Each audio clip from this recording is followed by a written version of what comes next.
button down when you wish to speak. Wait for the tone, then talk to Barbie. Hi, Barbie. And she will reply. Yay, you're here. This is so exciting. Oh, we're gonna have so much fun together. You can ask Hello Barbie questions. So your kids are sure to love it, but will you? Barbie's new high-tech implant means that she can now hold a conversation, but it does so using voice recognition technology and a connection to the internet. And that led to a backlash from some advocacy groups who believe hackers could use this data for bad purposes. So should we fear this new Barbie or embrace it, or at least embrace the concept? Graham Williams, our tech expert, joins us now. What's your view of this new toy? To be honest, I think it's a really cool idea. I was kind of thinking back to the toys that I played with as a kid, and I was thinking back to Teddy Ruxpin. It was a teddy bear that was interactive in a way. You put a cassette tape in the back of it, and it would talk to you. The difficulty was that all these responses were pre-programmed. So having something that actually listens to you and responds contextually, that's a pretty cool thing. The Teddy Ruxpin example reminding me, you're a whole generation younger than I am. At what point did you realize that Teddy was just giving canned answers to your questions? At the point where you had to flip the tape over. So how many things are listening to us in our house? So this new Barbie will be able to listen and send the responses to head office and form an answer, but it's not the only thing. Well, that's right. There are quite a few things in your home that are listening to you right now.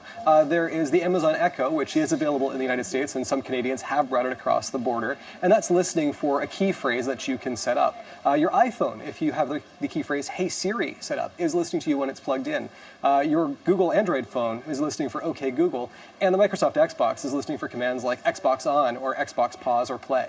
I guess the difference here is you're talking about a toy for little girls like this, little kids, and so a lot of parents would be uncomfortable, more than uncomfortable. They're afraid. How frightened should we be by the technology inside this doll? Well, this is a technology that you do actively have to set up. So when you purchase the doll, there is an app that you turn on. You have to set up an account. You have to go through a process of accepting the fact that it's going to do this.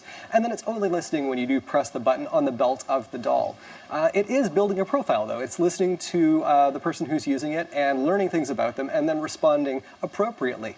Whether or not we need to be afraid of that is basically how we feel about corporations listening to us and creating profiles to respond contextually. What about the concern that somebody might hack this information and say, hey, there's a kid in that house there, I can figure out what she's saying to her doll, what's going on in their house by hacking Mattel's computer? Well, make no mistake, this is going out to a cloud server and they are retaining these answers. So these things can be listened to if this server was hacked.